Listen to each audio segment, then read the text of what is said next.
Hi, ഞാൻ നിങ്ങളെ സ്വന്തം ഗീതേച്ചി പുതിയൊരു കുക്കിംഗ് വീഡിയോ ആയിട്ട് വന്നിട്ടുള്ളത്. എൻ്റെ ഗീതേച്ചി കടൽ വിട്ട പരിപാടിയിൽ വെച്ചാൽ കടൽ വിട്ട ഒരു പരിപാടിയില്ല, വേവിച്ച് വെച്ച കടലയാണ്.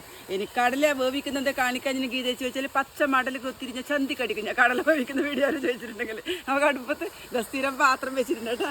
വെള്ളം ലേശം ഒഴിച്ച് വെച്ചിട്ട് നേരത്തെ വെച്ചോണ്ട് പാത്രം കരിഞ്ഞൂലേ, നമുക്ക് വേവിച്ച കടലയിലിട്ട് കൊടുക്കാം. കുറച്ച് കടല വേവിച്ച വെള്ളമുണ്ട്, അത് കൂടി ഒഴിച്ച് കൊടുക്കാം കേട്ടോ. നിങ്ങളെ കാണിക്കാനായിട്ട് അത് വെള്ളം ഊറ്റിയെടുത്തിന്. നല്ലോണം വെന്ത കടലയാണ്. നമുക്കതിൽ കുറച്ച് ഉപ്പിട്ട് കൊടുക്കാം. കുറച്ച് ഉപ്പ് ഞാൻ വേവിക്കുമ്പോൾ ഉപ്പിട്ട് കൊടുത്തിട്ട് ലേശം ഉപ്പിട്ട് കൊടുക്കാം കേട്ടോ. കുറച്ചും കൂടി വെള്ളം ഒഴിച്ച് കൊടുക്കാം. വെള്ളം കുറച്ചധികം വേണം. നമുക്ക് ഇതിലെന്തെല്ലോ പരിപാടി ഉണ്ട്. അത്ര അടക്കട്ടെ, ഒന്ന് തിളക്കട്ടെ. അത് നല്ലോണം തിളച്ചു കേട്ടോ. വെള്ളമെല്ലാം തിളച്ച് നമുക്കിതിൽ അരിയിടേ. ഏകദേശം എല്ലാവർക്കും ഇത് മനസ്സിലായിട്ടുണ്ടാവും കേട്ടോ. നല്ല സാധാരണ റേഷനരി, പിന്നെ റേഷൻ പച്ചരിയാണ് കേട്ടോ. കഴുകി വെച്ചത് നമുക്കിതിലേക്ക് ഇടേ. ഇപ്പം എൻ്റെ നാട്ടുകാർ കണ്ടാലും പറയും, ഈ ഗീതക്കൊന്നും വേറൊരു പണിയില്ല, നമ്മളിത് സ്ഥിരമാക്കുന്നതാണ്. എൻ്റെ ചെറുപ്പത്തിലെല്ലാം ഉണ്ടല്ലോ, എപ്പോൾ ഇത് തന്നെയാണ് നമ്മൾ ഈ അരിയും കടലിയും പൊങ്ങിച്ചതെന്ന് പറയാം. വീട്ടിലേക്ക് പാവപ്പെട്ടവർ ബിരിയാണി എന്നും പറയാം. അന്നേരം ബിരിയാണി ഒന്നും ഇല്ലല്ലോ, അങ്ങനെയും പറയാം. എൻ്റെ പിള്ളമാരിൽ ഞാൻ അങ്ങനെ പറ്റിക്കല് ബിരിയാണി ആക്കിനായിട്ട് കടലിൽ അരി പൊങ്ങിച്ച സംഭവം പണ്ടല്ല എല്ലാ വീട്ടിലും ഉണ്ടാവും ഞാൻ കേട്ടോ. കുറച്ചും കൂടി ഉപ്പിട്ട് കൊടുക്കേ. നേരത്തെ ലേശം കടലൊക്കെ ഉപ്പിട്ട് കൊടുത്തിട്ടേ. ചിലവരിൽ മഞ്ഞപ്പൊടി ഇടും, ഞാൻ മഞ്ഞപ്പൊടി ഒന്നും ഇടുന്നില്ല. പിന്നെ നമുക്ക് നമ്മളെ പിന്നെ ഇതില്ലേ ബിരിയാണി, അന്ന് ഞാൻ ഇതിൻ്റെ വീഡിയോ ഇട്ടില്ലേ, ബിരിയാണി ഇലേരെ രമ്പ ഇല സുഗന്ധി ഇല എല്ലാം പറഞ്ഞാൽ ഇത് നമുക്കൊന്ന് മുറിച്ചിട്ട് ഇതിലിട്ട് കൊടുക്കാം കേട്ടോ. വയ്യ എടുത്ത് കളയാം. ഇപ്പം ഇത് അടിയിട്ട് കൊടുക്കാം കേട്ടോ. ഇതൊന്ന് അടച്ചു വെക്കേ. പിന്നെ ഉണ്ടല്ലോ, എൻ്റെ നാട്ടിൽ എനിക്കൊരു ഗ്രൂപ്പ് ഉണ്ട്. ഗ്രൂപ്പ് നമ്മൾ കല്യാണം കഴിഞ്ഞു പോയ പെണ്ണുങ്ങളെല്ലാം കൂടിയിട്ടുള്ളൊരു ഗ്രൂപ്പ്. എല്ലാം എൻ്റെ അനിയത്തിമാറാണ്, ഒരു ഏച്ചിയെ മാത്രമേ ആ ഗ്രൂപ്പിലില്ലൂ കേട്ടോ. പിന്നെ അവർക്കൊരു ഹായ് പറയണം. പക്ഷെ പേര് ഞാൻ പറയില്ല. പേര് പറഞ്ഞിട്ടുണ്ടെങ്കിൽ ആരെങ്കിലും പേര് ഒഴിഞ്ഞു വെച്ചിട്ടുണ്ടെങ്കിൽ എന്നെ നേരത്തെ പറഞ്ഞ പോലെ മട്ടലെടുത്തിട്ട് തന്നെ അടിക്കും അവർ. ഒലക്കലെടുത്തിട്ട് ഗ്രൂപ്പിൻ്റെ മുന്നിൽ വെക്കുന്നുണ്ട്. അതുകൊണ്ട് എല്ലാവർക്കും ഹായ്. മുത്തുമണി ഗ്രൂപ്പിലുള്ള എല്ലാവർക്കും ഹായ്. എൻ്റെ അനിയത്തിമാർക്ക് ഏച്ചിമാർക്കെല്ലാം ഹായ്. പിന്നെ അതിലൊരാൾക്ക് ഞാൻ എടുത്ത് പറയാം കേട്ടോ, അജിതക്ക് ഒരു ഹായ് പറഞ്ഞിട്ടില്ലെങ്കിൽ പിന്നെ വലിയ ബുദ്ധിമുട്ടാണ്. ഓളെന്നോട് ഹായ് പറയാൻ വേണ്ടി പറഞ്ഞു. ഒക്കെ ഒരു കുഞ്ഞ് അസുഖമുണ്ട്. അത് അതിൻ്റെ ടെൻഷനില്ലാന്ന് മൂപ്പർ. അതെല്ലാം മാറും, പക്ഷെ മൂപ്പർ അതിൻ്റെ ടെൻഷനില്ലാന്ന്.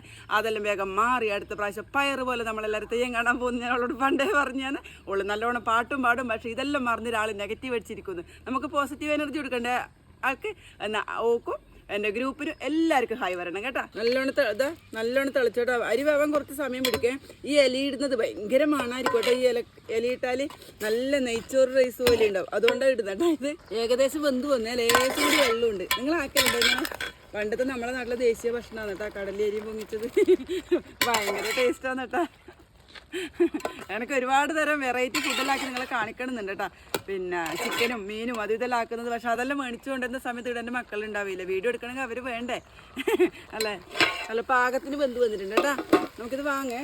ഈ കടല വെറുങ്ങനെ വേവിച്ചതിനേക്കാട്ടി സുഖം ഏതിൻ്റെങ്കിലും ഒന്നിച്ച് വേവിച്ചാൽ ഭയങ്കര ടേസ്റ്റ് ആയിരിക്കും കേട്ടോ. ഇതാണ് നമ്മൾ കടലേരി പൊങ്ങിച്ചത്. വാങ്ങി വെക്കാം കേട്ടോ.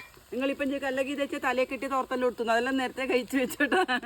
ഒന്ന് സ്റ്റൈലായിരിക്കണ്ടേ നിങ്ങളെ മുന്നിലെല്ലാം ഇരിക്കുമ്പോൾ. ഇതൊക്കെ ഓർമ്മയില്ല നേരത്തെ തലയെ കെട്ടിയത് കഴിക്കാൻ.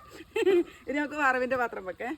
പരമ്പരാഗതമായ സാധനങ്ങളൊന്നുമല്ല, വേറൊരു സാധനം അടുപ്പത്ത് വെക്കുന്ന കേട്ടോ. നല്ലോണം വെളിച്ചെണ്ണ ഒഴിച്ചെടുക്കാം കേട്ടോ. കുറച്ചധികം ആയാലും വലിയ പ്രശ്നമൊന്നുമില്ല. പിന്നെ ഇതിന് കടുക് ഇഷ്ടമുള്ളവർക്ക് കടുക് വറവിട്ട് കൊടുക്കുക, അല്ലെങ്കിൽ ഉള്ളി ഇഷ്ടമുള്ളവർക്ക് ഉള്ളി ഇട്ട് കൊടുക്കുക. ചെറിയ ഉള്ളിയാണ് വേണ്ട. എൻ്റെ അടുത്ത് ചെറിയ ഉള്ളി ഇല്ലാത്തതുകൊണ്ട് ഞാൻ വലിയ ഉള്ളി കേട്ടോ. ചെറിയ ഉള്ളി അതിൻ്റെ ഒരു ടേസ്റ്റ് ഉണ്ടാവില്ല. ചിലവർ കടുകെല്ലാം ഇടും.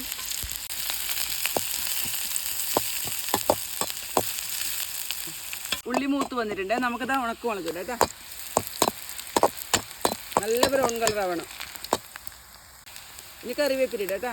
നമുക്ക് കറിവേപ്പില ഉണ്ടല്ലോ, കടയിൽ നിന്ന് വാങ്ങുന്നതാണ്, വീടിൽ നിന്ന് മേടിക്കുന്നത്. മറ്റേ ഇവിടെ കറിവേപ്പിലൊന്നുമില്ല. ഇത് അനിയൻ്റെ വീട്ടിൽ നിന്ന് ഇടയ്ക്ക് കൊണ്ടല്ലുണ്ട്. ആദ്യം ഒന്നുമില്ല. ഇത് വാങ്ങേ. പാത്രം അടുപ്പിൽ വെച്ചിട്ടുണ്ട്. ആദ്യം നമ്മളെ ഉപ്പുമാവ് ഒന്ന് ഇളക്കാട്ടോ. നല്ല മണം വരുന്നുണ്ട്. ആ മറ്റേ സുഗന്ധി ഇലയില്ലേ, അതിടുമ്പോൾ തന്നെ നമുക്ക് ഒരു പ്രത്യേക നെയ്ച്ചോറിൻ്റെ ഫീൽ ചെയ്യും. ഇനി കുറച്ച് തേങ്ങ കേട്ടോ.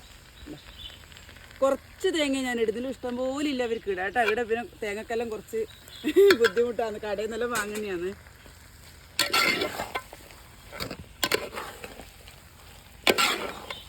കണ്ടില്ലേ, ഇതാണ് നമ്മളെ പാവപ്പെട്ടവരെ ബിരിയാണി. അരിയും കടലിയും പൊങ്ങിച്ചത്. ഭയങ്കര ടേസ്റ്റാണ് കേട്ടോ. ഉണ്ടാക്കി നോക്കണം കേട്ടോ.